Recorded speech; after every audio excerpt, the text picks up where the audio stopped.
ফিলিস্তিনের মুসলিম ভাই বোনরা মানব ইতিহাসে বর্বরতম একটা অত্যাচার এবং নিষ্ঠুরতার মধ্য দিয়ে তাদের দিনাতিপাত করছেন। সেখানে মানুষ লতা পাতা খেয়ে কোনো মতে জীবন ধারণ করতে হচ্ছে, ঘাস খেয়ে বাচ্চারা বেঁচে থাকতে হচ্ছে। বাচ্চা আছে, বাচ্চার বাবা মা কেউ বেঁচে নেই, এরকম ঘরে ঘরে। এমনকি অনেক বাচ্চা থাকার ঘরটুকু পর্যন্ত অভিশপ্তরা বোমা মেরে সেটাকে মাটির সাথে মিশিয়ে দিয়েছে। ক্ষুধার তাড়নায় মানুষ যখন দিক বিদিক ছুটোছুটি করছে, বাহির থেকে কোনো খাবার সেখানে ঢুকতে দেওয়া হচ্ছে না। ত্রাণ দেওয়ার জন্য সারা পৃথিবী উন্মুখ হয়ে আছে, কিন্তু সেই ত্রাণ পর্যন্ত ভেতরে ঢুকতে দেওয়া হচ্ছে না। একটা ত্রাণের গাড়ি কোনো মতে ভেতরে ঢুকেছে, সেখানে যখন ক্ষুধার্ত মানুষেরা চতুর্দিক থেকে একত্র হয়েছে, তাদের উপরে বোম্বিং করে তাদেরকেও শেষ করে দেওয়া হয়েছে। হসপিটালে অ্যানেস্থেসিয়ার অভাবে ছোট ছোট বাচ্চারা, তাদের যখন অপারেশন করতে হচ্ছে, অ্যানেস্থেসিয়া দেওয়ার মতো মেডিসিন না থাকার কারণে ডাক্তার সরাসরি ছুরি দিয়ে কেটে এই জীবন্ত বাচ্চা ছেলেটাকে, মেয়েটাকে, বাচ্চা শিশুটাকে আর্তনাদের মধ্যেই কাটাকাটি করতে হচ্ছে।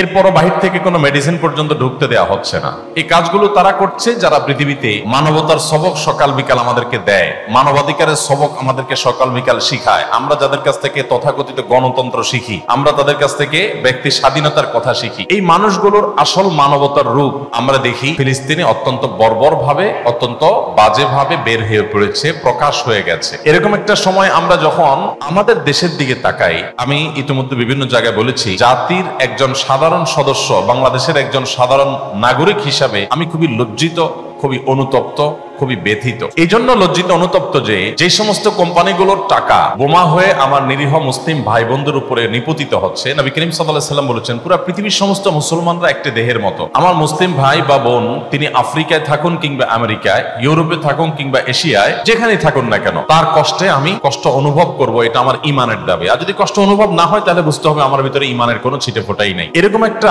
কঠিন পরিস্থিতিতে আমরা দেখেছি যে পশ্চিমা পৃথিবীতে তারা পর্যন্ত, যে দেশগুলোর সরকার এবং রাষ্ট্রযন্ত্র ইহুদিদের এই বর্বর হামলাকে নানাভাবে সমর্থন করছে, সেই দেশগুলোর অনেক নাগরিকরা তাদের বিবেকের তাড়নায় তাড়িত হয়ে যে সমস্ত কোম্পানি তাদের বিভিন্ন পণ্য বেচা টাকা এটা ইহুদিদেরকে প্যাট্রোনাইজ করছে, এই শিশু হত্যার জন্য, নারী হত্যার জন্য, এই নিধন যজ্ঞের জন্য সাধারণ মানুষ নিজেদের দায়িত্বে স্বতঃস্ফূর্ত ভাবে নিজ বিবেকের তাড়নায় তাদের পণ্যগুলোকে বয়কট করছে। আমি মালয়েশিয়াতে দেখেছি, থাইল্যান্ডে দেখেছি, জাপানে দেখেছি যে এই বর্বরচিত হামলার পর রিসেন্ট আমার এই দেশগুলোতে যাওয়ার সুযোগ হয়েছে। আমি দেখেছি যে তাদের রেস্টুরেন্টগুলোতে, ইহুদি রেস্টুরেন্টগুলোতে, ইহুদি কোম্পানিগুলোতে রীতিমতো মাসিমার। টার্কির এক ভাই কদিন আগে আমার অফিসে আসছেন, তিনি বললেন, ভাই ম্যাকডোনাল্ডস এর মতো এরকম রেস্টুরেন্টে যেখানে আমাদের ইস্তাম্বুলে সিরিয়াল পড়ে থাকতো সারাদিন, একটা বার্গারের জন্য দাঁড়িয়ে থাকতে হতো অনেক সময় ধরে, সেই রেস্টুরেন্টে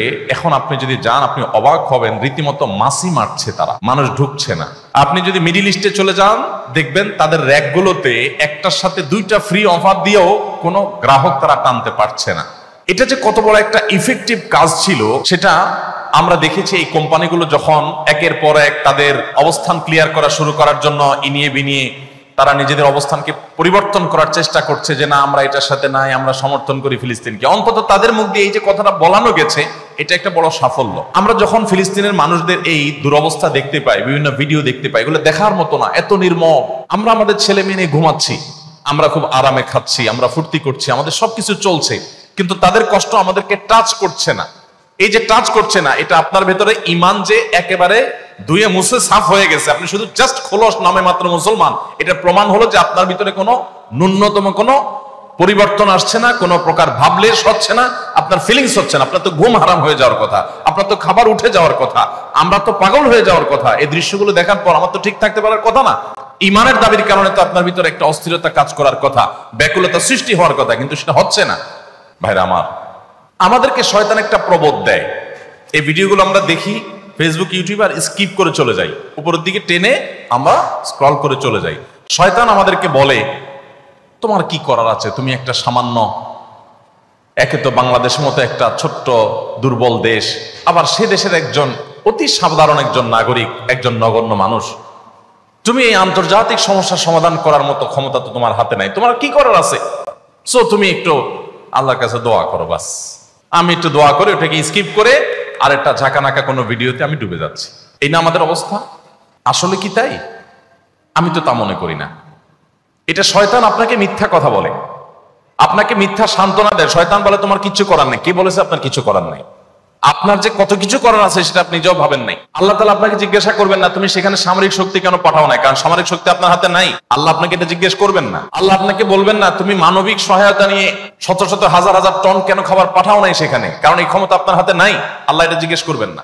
আল্লাহ জিজ্ঞাসা করবেন তোমার হাতে একটা ইহুদি পণ্য তোমার বাসায়, তোমার টয়লেটে, তোমার বেডরুমে, তোমার প্রত্যেকটা জায়গা, কখনো সাবানের নামে, কখনো শ্যাম্পুর নামে, কখনো লোশনের নামে, কখনো চকলেটের নামে, কখনো ড্রিঙ্কসের নামে, কখনো রেস্টুরেন্টের ফাস্টফুডের নামে, তোমার বাসার প্রতিটা কক্ষে কক্ষে প্রতিটা টয়লেটে তাদের পণ্যগুলো শোভা পেয়েছে। এই পণ্য বেচা টাকা দিয়ে তারা বোমা হামলা করে মানুষ মেরেছে। তুমি শুধুমাত্র তাদের প্রতি সিম্পেথি দেখাতে পারতে, সেটা তো দূরের কথা, উল্টো বরং তুমি সেই বোমা হামলার সঙ্গে জড়িত। তুমি জেনে হোক আর না জেনে হোক, তুমি বুঝে হোক আর না বুঝে হোক, তুমি কিন্তু সেই বোমা হামলার সাথে জড়িত। প্রতিদিন তুমি চাঁদা দিচ্ছ ফিলিস্তিনের মানুষকে হত্যা করবার জন্য। আল্লাহ এই কথা বলবেন? এই কথা বলার যথেষ্ট সুযোগ আছে? প্রতিদিন আপনি চাঁদা দিচ্ছেন। আমি একটা পেস্ট কিনতেছি না, আমি একটা বোমা হামলার জন্য টাকা ইনভেস্ট করছি বা চাঁদা দিচ্ছি। প্রতিদিন বাংলাদেশের প্রত্যেকটা মানুষের কাছ থেকে, প্রতিটা মানুষের ঘর থেকে ওরা চাঁদা তুলে নিয়ে যাচ্ছে। আপনি মনে করছেন মুদি দোকানে গিয়ে আমি মালামাল কিনে আনছি। আল্লাহর কসম করে বলছি এটা মালামাল কিনা না। এটা আপনি দেখছেন মালামাল কিনা, আমি এটাকে মালামাল কিনা দেখছি না। আপনি দেখছেন আপনি পেপসি বা কোকা কোলা বা সফট ড্রিঙ্কস এদের যেগুলো আছে সেগুলো আপনি ডক ডক করে গিলছেন।